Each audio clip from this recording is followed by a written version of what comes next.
Cats, dogs, and fish yawn just like humans do, but they yawn spontaneously.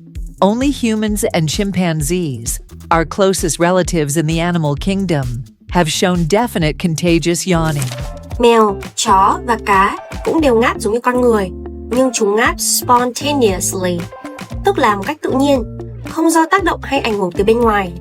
Hiện tượng ngáp lây chỉ xuất hiện rõ ràng ở con người và chimpanzees, nghĩa là loài tinh tinh.